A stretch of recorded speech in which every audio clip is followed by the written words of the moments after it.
What's up, everybody? Welcome into another episode of Profit Picks. If you are new, we always start this show by being transparent. Another good day for myself. Followed up the 5-0 sweep with a 4-1 yesterday. So plays that were good. Raptors plus 2.5 was my 5%. Closed 2.5, I think. They ended up winning, covering, whatever number that you got. Played Kings team total under 106.5. Brunson over 26.5 points. I had a hockey winner in there. My first hockey play of the year. The Minnesota Wild plus 153 was a winner. And then I lost on Cleveland and Houston over 233.5. So overall, good day. Missed having you on yesterday, Veno. Hopefully everything went well. How you doing today? I'm good, but I can't believe I missed a hockey winner yesterday. Damn.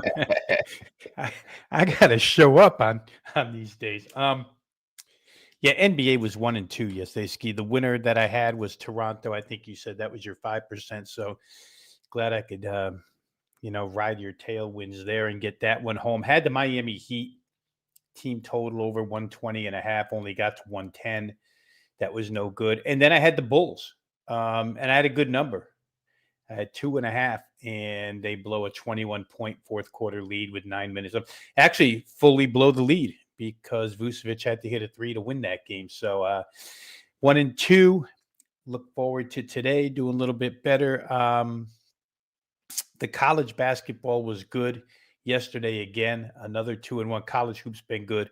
And football this week is 3-0. So nothing to really complain about here. Just got to get right on the NBA.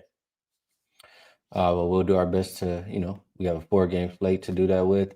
Man, I'm going to end up having a lot of plays today. I can see it because college basketball, NFL, NBA, today's going to be a big one. All right. A lot of stuff to like today. All different sports. First game, Clippers and Magic opened up minus 4.5 for the Magic. Looks like 5.5. Total came down from 219.5 to 218. And let's actually get that there. Let's refresh for the injury report because we know it's after that first wave. For the Clippers, you have no Kawhi, no Miller, no Derrick Jones. For the Magic, still no Banchero and no Mo Wagner. So this is a Clipper. I mean, I want absolutely nothing to do with backing the Clippers. I'll just start right there. I don't care how much rest they have. I don't care what the situation, the spot is. These dudes are not playing good basketball. And the Magic, they do look like they're, trying to figure things out a little bit here. So as far as side, it's a one-way ticket. It's Magic or nothing for me. But other than that, I'm looking at Zoo rebounds. Gonna probably lock this up soon, but he's been rebounding really good lately. They're asking for over 10.5. He's hit that 9 of his last 11 games.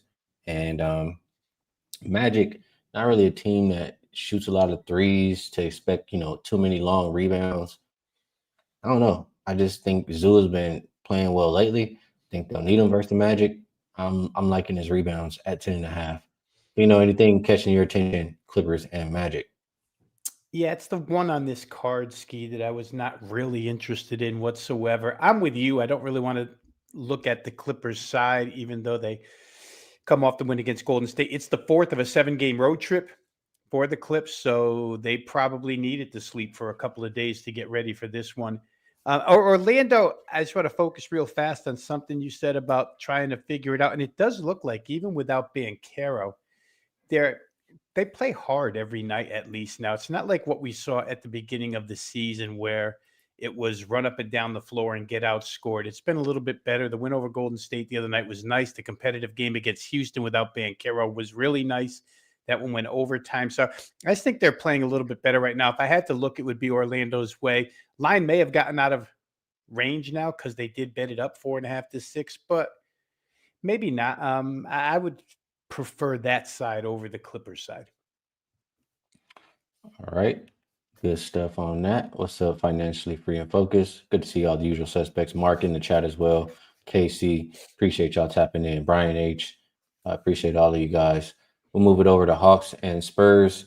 Open minus 1.5 for the Spurs. Looks like 1.5. Pick them. Just depends where you shop. Total did go up though. from 230.5 to 233. As high as 233.5, actually. And when I look at injury report here, Castle, Harper, Wimby, or McLaughlin. For the Hawks, Trae Young remains out. We have Risashe and Porzingis both questionable. Uh,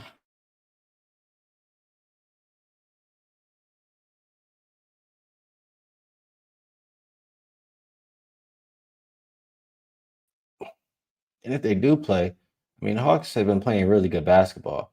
For a long stretch, they were just locking people down defensively. Outside of that, I mean, they've been able to score too. They've been able to win the games however they need to win the games. They've looked damn good without Trae Young. So me thinking that they have everybody else, that would mean they're the better team to me. As far as with the Spurs still missing Harper, Wimby, and Castle. So it's Hawks or nothing for me in this game. I actually think I have to go ahead and play the Hawks. Vino, are you looking at a side here? You agree with the market pushing its total up? How are you looking at it?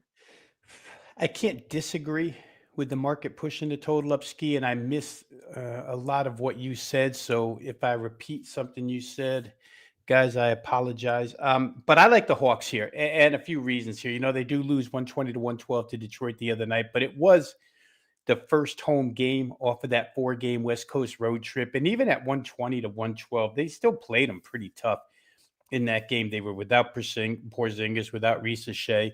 I know we still have the question mark next to Porzingis' name. I would expect maybe that he goes here. But even if he doesn't, you played Detroit the other night with a really respectable front line led by Jalen Duren, and the Hawks were able to stay right there rebounding. Only lost the rebounding 39 to 35.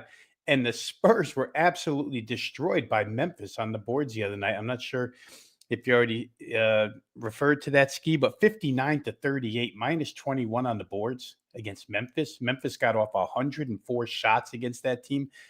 They just didn't shoot it well because they're so depleted. But I could see Atlanta having a strong night on the boards here. A lot of second chance opportunities, maybe. I like their backcourt defense. I think we've mentioned them enough on this show. Dyson Daniels, I know I'm not spreading any kind of real knowledge on people who've been following the NBA. Daniels, a great defensive backcourt player, and Alexander Walker, good as well. I would point out Jalen Johnson, who's going crazy this month, 22.8 per game, 10 point. He's averaging a double-double, 10.3 rebounds in his 8 November games. So if you're looking at props, Jalen Johnson might be a way to look here. But I think the Hawks are just the better team, Ski. I don't know that the Spurs can overcome the injuries that they have right now to Castle, to Dylan Harper, to Wembanyama against this team. I think this team will out-rebound them. I think this team will probably outwork them. It's a last of a homes in the homestand for the Spurs. I think they go out on the road after this. So I like Atlanta, and maybe even the Atlanta team total is only 116. I could see them getting to 117 in this game. Yeah, I mean, Spurs have, won a couple games without Wimby here. They played the Kings, they played the Grizzlies. I mean, do we really care? And to what you said about the Hawks, they lost to Detroit. I mean, I'm gonna keep saying it. Detroit, they're tough. They look like they're trying to be the new OKC, the OKC of the East, if you will. Just a young up and coming, tired of losing, playing hard every night, dominant team. That's what Detroit looks like to me. So I favor the Hawks here. And I like the Jalen Johnson and stuff. I could absolutely see him having a good game tonight. Good matchup for him. Kings and Grizzlies, two of those teams that we just talked about. This is the toilet bowl right here. Opened up -2 for the Grizzlies. Looks like 2.5 or 3 total. Not a whole lot of movement. Open 234.5. Still sitting around there. As far as the injury report, the bonus is questionable. Keegan Murray probable. For the Grizzlies, there will continue to be no Small, Pippen, Ty Jerome, or Clark. We know Ja Morant is going to be missing for a little bit of time. Now, Jaren Jackson is also doubtful. And Vino, I don't think there's going to be a popular way to look at this game. But my thoughts here are, I understand how bad both of these these offenses are. I understand how bad both of these teams have been. But now they face, both defenses have been pretty bad as well. Um, when you look at the Grizzlies, without Jaren Jackson, the defense gets worse, the offense gets better. It's just that simple. Um, and I think that, without Ja there, Ja doesn't want to play the way that the coach wants to play, sharing the ball and the rotations and all this stuff. Now you have a bunch of guys out there who are fine playing that way and want to be out there playing hard. Kings, I mean, I've talked about both of these defenses. I just feel like they're untrustworthy.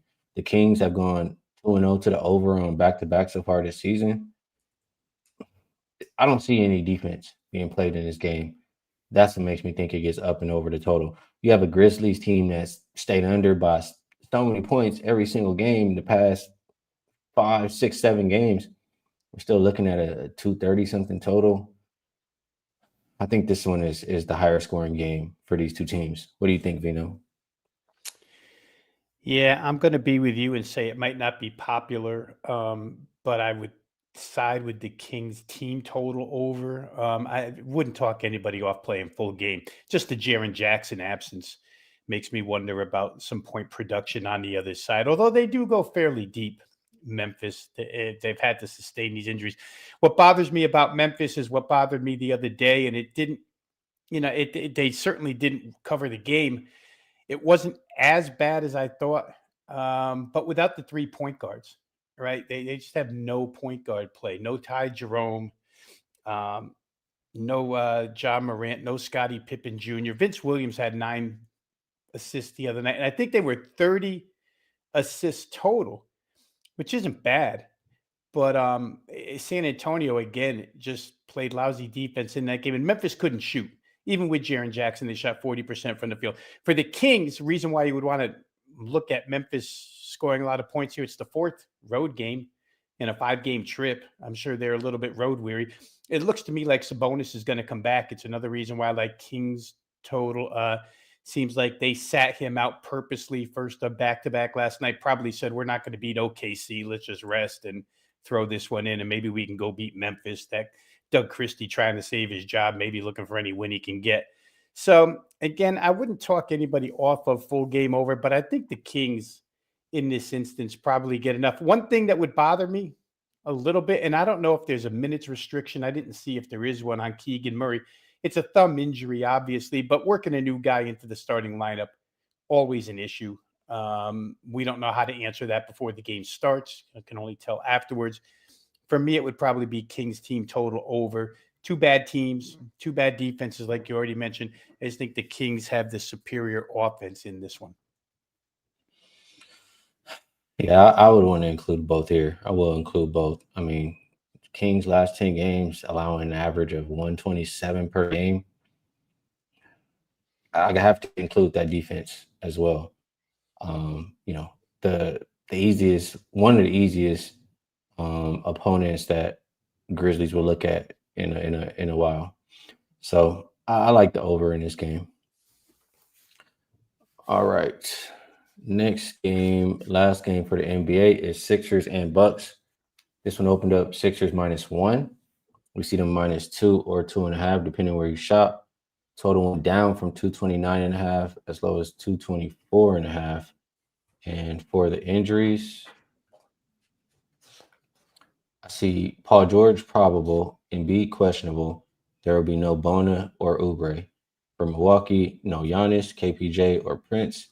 And then Gary Harris is questionable. It is the second of a back-to-back for the Sixers, third game of 4 nights. The Bucks have had 2 days off here, Rob Veno. All right, so it's usually a huge situational advantage, right? 2 days off compared to none. To see the Bucks open as an underdog in that situation. I mean, these teams have almost identical records, 8-6, 8-7. The Bucks open as an underdog with 2 days rest compared to 0. That just screams to me that they don't think the Bucks are good enough. Like, as good as the situation is, they still can't make them a favorite. I feel like Philadelphia has the more trustworthy offensive players. I know Maxi maybe got a little bit banged up. As long as he plays, I would trust him. I think Embiid is also going to play. And I think, this is also the Bucks always beat the Sixers as long as I can remember. At least the last probably 2 seasons, season or two, seeing the Sixers favored here. Maybe they're tired of it.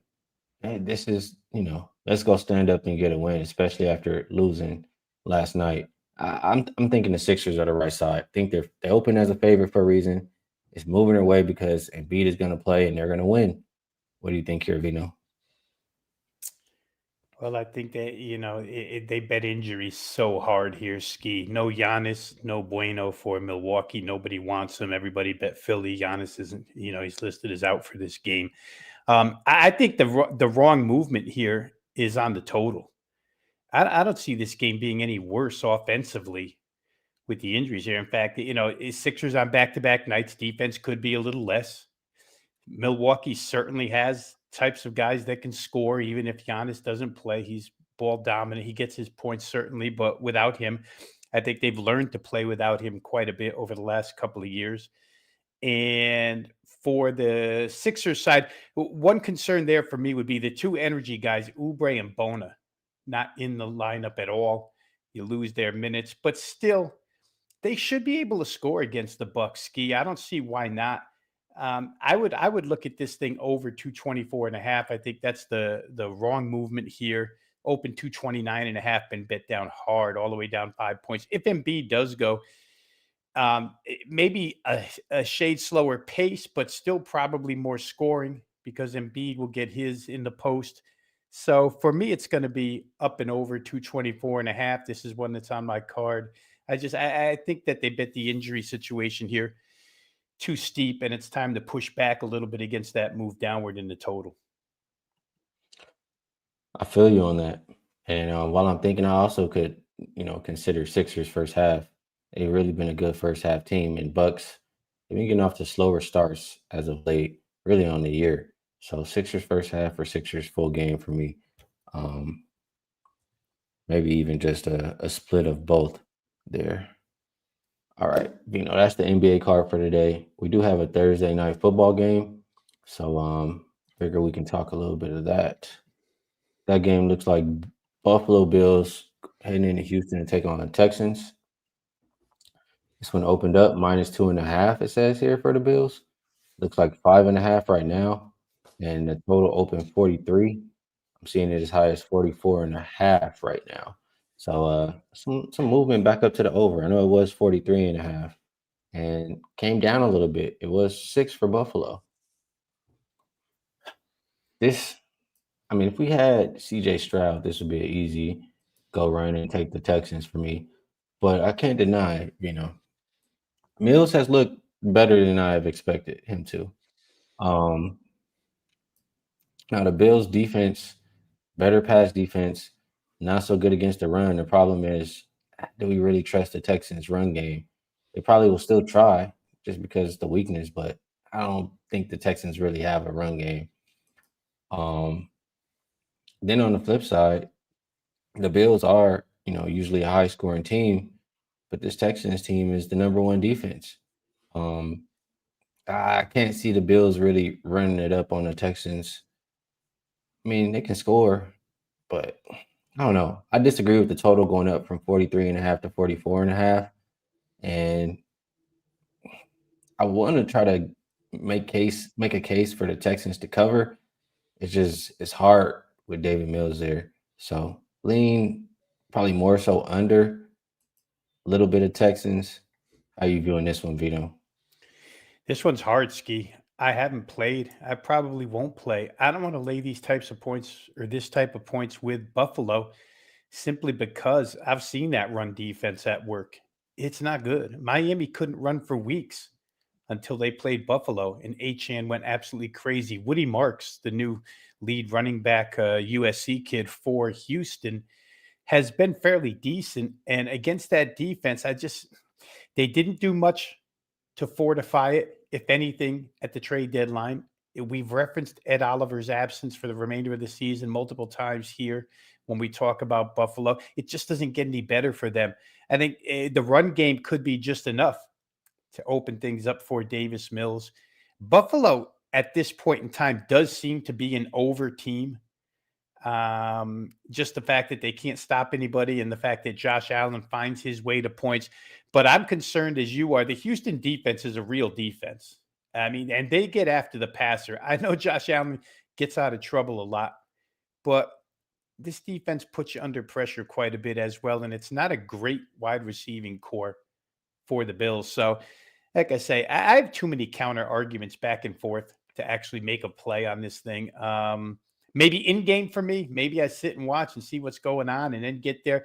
I wish I had enough conviction to actually play Houston plus points here, because I do think that, defense and a running game and a home field generally are three things you want in an underdog. And you might get that here from them, not because they're the good running game, but because Buffalo's so bad at run defense right now. Yeah, good point. I mean, if we put what I'm thinking together here, that's Bills team total under. It is appealing. I mean, if we're back in Houston, we're backing it more so because of the defense anyway. Right. Yeah, this one is tough. Either under or Texans for me. We'll see. I'll probably make that decision a little closer to kickoff.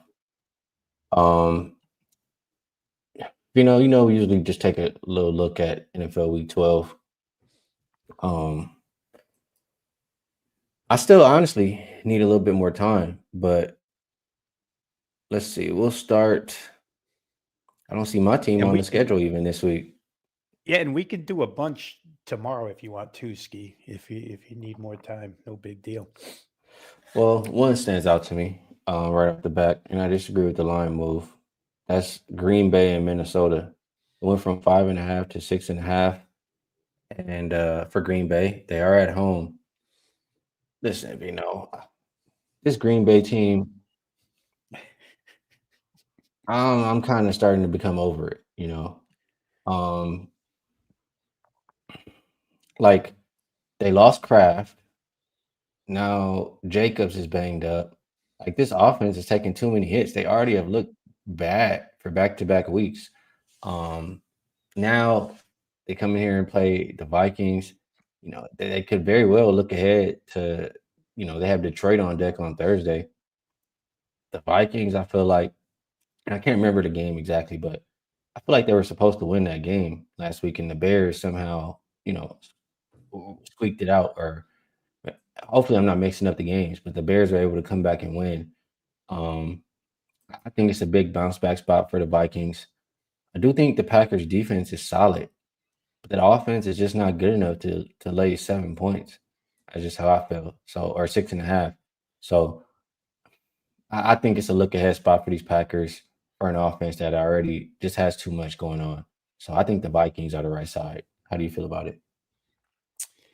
I would agree, because every time there's a divisional game, the first place I look is what are the divisional records and where do they stand inside that division. And for Minnesota, it's desperation. This is like a playoff game for them. If they lose to Green Bay, they're probably eliminated in that division and from the playoffs, because there's three teams ahead of them. You'll lose another game in the standings because you lost to Green Bay. Excuse me. So for Minnesota, I would expect them to give you 60 minutes of whatever their best football is. It's what you'll get here. So I like that aspect for the Vikings side. And plus, in this instance, you're able to take points with it.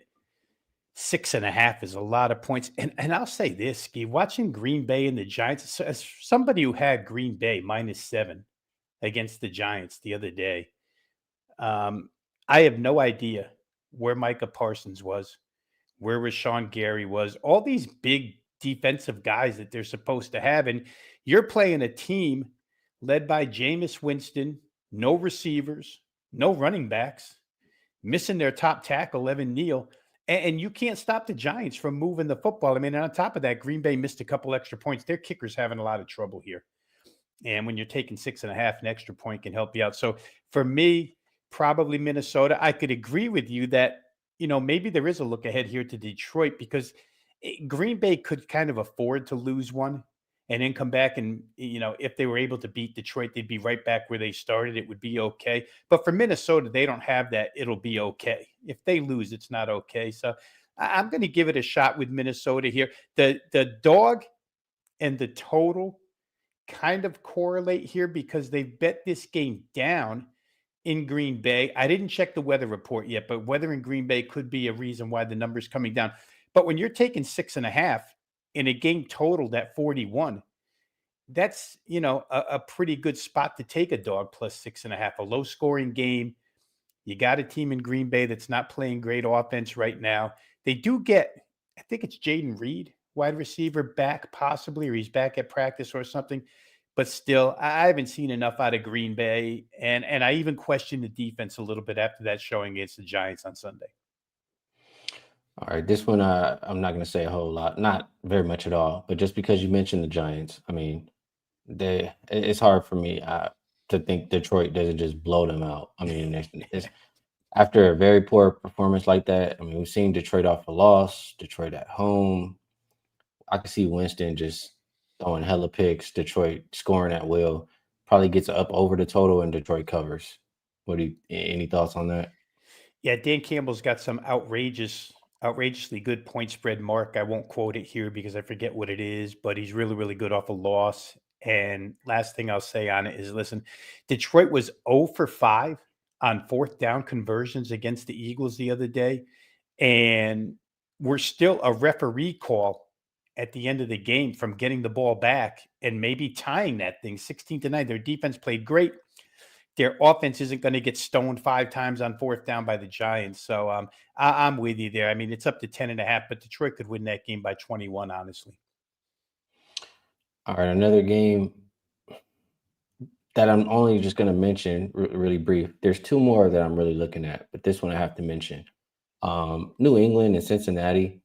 I mean, this is Cincinnati's season, right? I know they have to play without Jamar Chase. Um, can we trust? Is it going to be Flacco? Because I did see a questionable mark. Can we trust Flacco versus Patriots pass defense with the rest of those options? I think the Patriots pass defense is really not good. I think they'll be able to still score, and everybody scores on Cincinnati. So I think Drake May will be able to as well. Seems like an over game. It's hard for me to, bet against the motivation for Cincy to play hard for their season. So probably just over or lean Cincy. Yeah, without checking the weather in Cincinnati for Sunday, real quick here, Skee. We thought it might happen last week. It looks like it will happen this week. Cincinnati's all in to play Joe Burrow on Sunday. Back at practice Okay. again, ramped up his practice. And from everything I read, they're treating this as the first of a playoff series of games where they have to just win everything. It's kind of the situation Baltimore was in when Lamar came back, and all of a sudden it's got a playoff atmosphere. So for Cincinnati, you don't have Chase. I'm sure Joe Burrow doesn't like that. Would much prefer to have Chase in the lineup. But you're probably right. There's still enough with him at quarterback to throw to. T. Higgins could take over as the one, et cetera, et cetera. They've got 3 and 4 guys that can fill the void. So over in good weather, and it's been bet up 49.5. Guys, if you want to bet it, those watching right now, if you want to bet it, go shop for a 50.5 because it looks like we're losing those to 51s. And I see even a couple of 51.5s now, Skee, out in Las Vegas. So people are going to come get wind of Burrow playing, and it's probably going to go a little bit higher. But I agree with you. Should be. New England's been so good offensively this year, and their pass defense really hasn't been good since day one. I remember week 1, they got lit up right away, and it just really, really hasn't improved since then. They stopped the run as good as anybody in the NFL, but the pass, a different story. All right, two more games I want to talk about here, Rob Veno. Next, I mean, my team is not on the schedule. Dang, actually, I say two more. Now it's three more. Actually, damn, just keep seeing opportunities. But my team's not on the schedule. They played the Jaguars last week. I took the Jaguars, Rob Veno. Um, I don't remember if I talked about it so much here on the show, but the more I thought about it, I was like, there's absolutely no way I could do anything else but fade the Chargers in that spot. And the reason the Jaguars look good is because the Chargers I mean, the Jaguars defense, they're okay against the run. They're not a good pass defense. The Chargers makeshift offensive line right now, they're much better in run blocking. They cannot pass protect worth a damn. And so when you have them consistently trying to pass block all game long, you get Herbert throwing the ball in the dirt, Herbert 85 yards on the day, whatever it was, just terrible. And I saw that coming because I watched the Chargers enough. I've seen this without Slater. I know what time it is. Then Vidal gets hurt, right? You have absolutely no run game. So I understand why the Jaguars are able to win. I don't think the Jaguars are as good as they look. That's my point in talking about that so much. Arizona, they're a team that I trust their offensive line more than what the Chargers have, and they want to pass anyway. They don't even really have too much of a run game right now. Everybody's hurt, all the running backs. So, off of a beatdown that they got last week, I think it's a big bounce back spot for them. And I think that they can take advantage of that bad Jacksonville secondary. I'm liking the 3 points with the home dog, Arizona. Can you talk me off? I won't talk you off, but I'll put you on a different side, or I'll talk about a different angle on this game. I've cashed 2 weeks in a row now just fading the Arizona defense with the opposing team totals. 2 weeks ago, it was Seattle. Seattle had 38 at halftime against this team. Last week, it was San Francisco. San Francisco lit them up. Their secondary is just a mess, Skee, an absolute mess, and it shows up every single week. San Francisco and Seattle both really good run games, which helps. But I'm going to shy away from that angle this week and play full game total over because Jacksonville has 7 defensive starters listed as questionable for this game.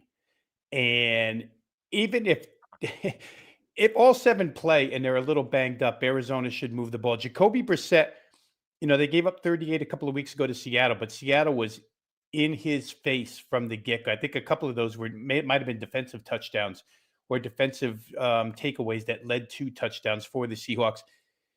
Jacksonville doesn't have that type of ability on defense, especially with 7 guys with questionable next to their name that are starters. I think Arizona's going to get theirs. Brissett has shown us that he can move the football team. I think he'll move the football team in this game. I think Jacksonville will move it right back because Arizona is just that depth shy at this point in time, especially in the secondary. It's gone from 44.5 to 47.5. Somebody else sees it the way I see it. So I don't think, you have to get to 48 here. I don't know that that's out of the realm of possibility. The last 2 weeks, full game total in Arizona games has gone way over. Well, I trust the Arizona side to score. You trust the other side to score. The market is already pushing this game up. So, probably for good reason there. Another game I have to talk about, absolutely have to talk about, Rob Veno. And I would never talk about this game any other time. The Browns and the Raiders. Oh, The dirty, filthy Raiders and the sorry Browns. Open it up -2 for the Raiders. It's up to 4. Total drop from 37.5 to 36. These Raiders look pathetic, Rob Veno. They're so bad. Teams are just kneeling it out with 3 minutes left on the clock, just mercying them because they know they can't go do anything. It's very, very bad for this Raiders team. Geno, he can't blink without throwing a pick. I don't know what much there is to like for this Raiders squad. For Cleveland, they've looked pretty bad too. Their defense hasn't been the best on the road, but their defense is, even if they haven't looked the best on the road, I trust them 1,000 times more than I trust the Raiders defense. And my personal opinion is, again, this is my personal opinion. I think that the players for the Browns wanted Shador to be quarterback. And when the players feel like that, they're going to play extremely hard when he's making his first start. From what I've seen, heard, etc., that's my opinion on it. I think that Shador looked really bad when he stepped in to play that last game.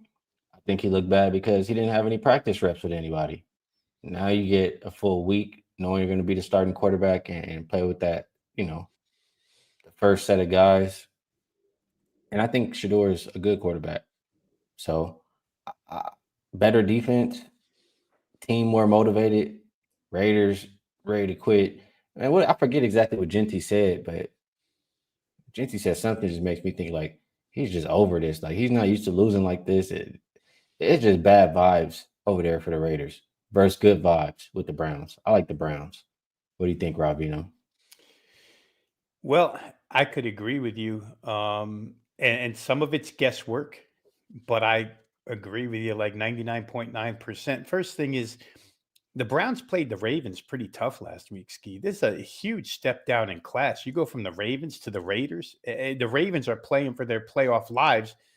The Raiders are playing to go to where does Charles Barkley send it? Galveston. um, yeah, I mean, Ashton Genty, for what it's worth, they showed some of the stats on that broadcast the other night. I mean, he gets hit faster than any other running back gets hit in the NFL. He gets the ball, he gains like 1.6 yards coming out of the backfield and then gets slammed.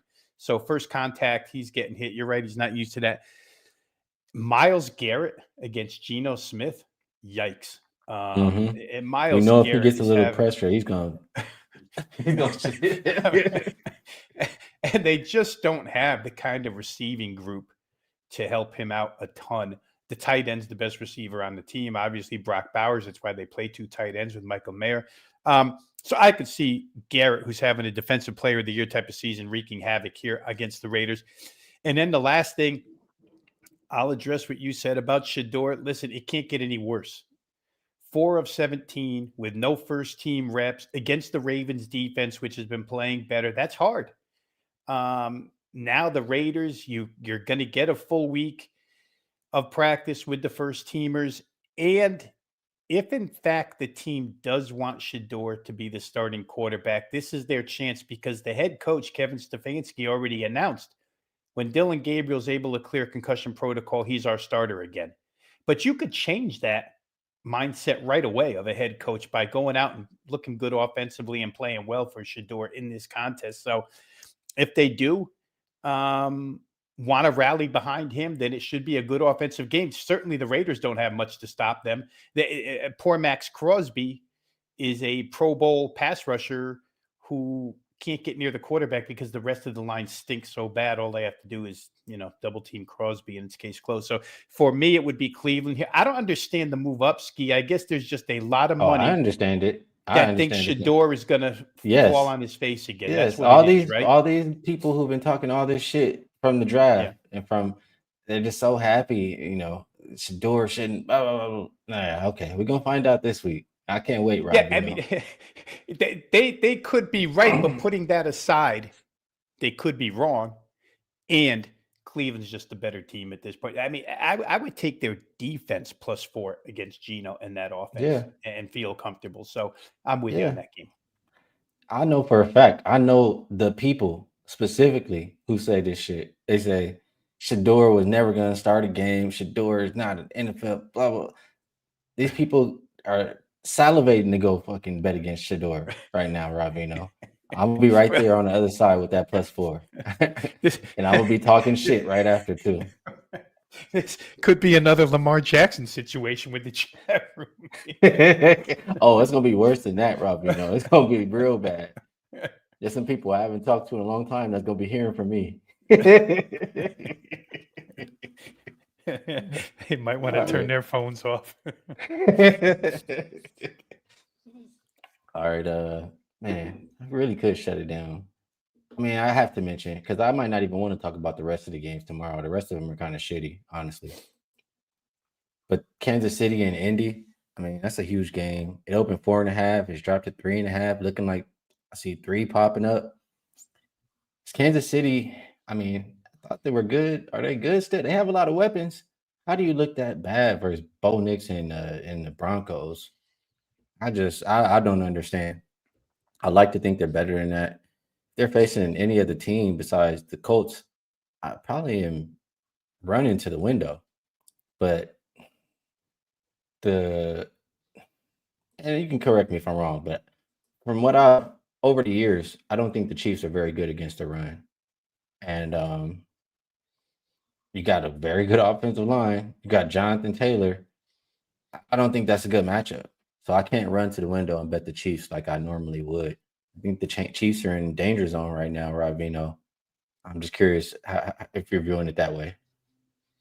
Yeah, well, I bet it already, but I bet over for a couple of things that you mentioned. I really don't think, from what I've seen, and I've been high on Kansas City the whole time. I had Kansas City as a 5% play on Sunday against Denver, and it didn't get there. But I don't know that. Listen, Denver's got a really good offensive line too, maybe top 6 in the NFL. Indy's is a little bit better, especially at run blocking. They're going to open some holes against this team, Skee. Chris Jones was limited quite a bit by the Broncos' interior line in that game. So I think Taylor gets his. Obviously, Daniel Jones and the receiving core get theirs. But I do think Kansas City is going to get their share of points here, too. I think I lost that game, and this is just me. It could be bitter, lost to 5%. My counts took a hit, et cetera, et cetera. But first quarter, first series, Patrick Mahomes misses Xavier Worthy running free for a touchdown. A play later, Patrick Mahomes misses, I don't know if it was Worthy or Hollywood Brown or somebody down the sidelines open for another touchdown, 2 in a row on the first series. They wanted to prove that without Patrick Surtain, they could get behind that defense. They did. He missed them both. All right, they hang in the game the first half. Second half starts. Chiefs go right down the field. What does Patrick Mahomes do? He throws an interception on the 2-yard line.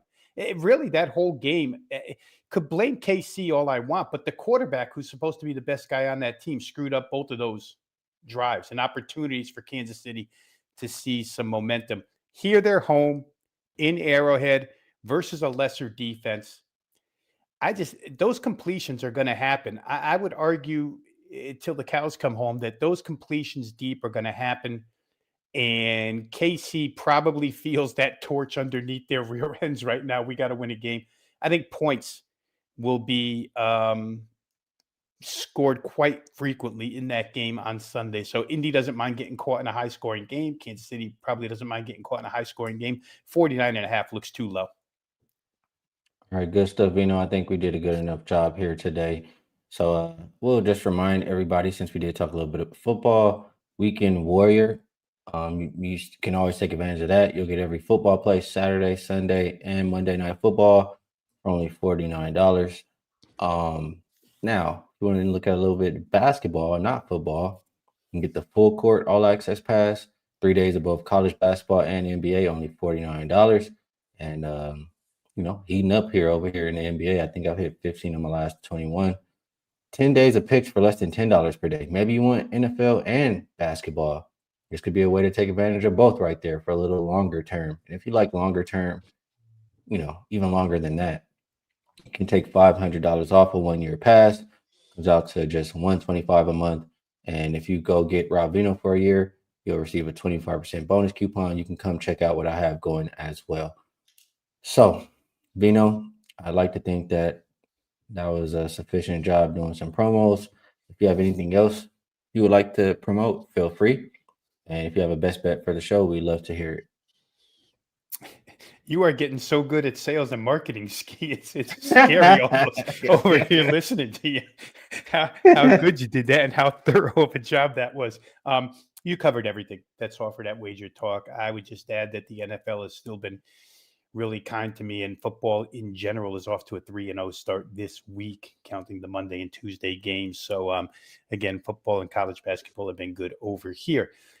But I'm not going to stop playing the NBA, and I'm going to go to the NBA for the best bet tonight. We talked about it, a lot of reasons why, but I think the Hawks are the right side against San Antonio here, Skee. At that point spread, all you're asking them to do is win. I listed the fundamental matchups that I think they'll be successful in. San Antonio, as you said, yeah, they've won 2 in a row, but do we count Memphis and Sacramento as 2 in a row? I don't know that we do. So I'm going to go with Atlanta as the best bet tonight. Full game side over San Antonio. All right, I like it. And for me, I'll go with the later game. I'll go with Philadelphia. I think that they're favorites for a reason here. I think that they're hungry to finally beat Milwaukee. And I think Embiid and Paul George both play and they get the job done. So my best bet for the show will be Philadelphia 76ers on the money line. Veno, always appreciate you taking the time to cap these games with me.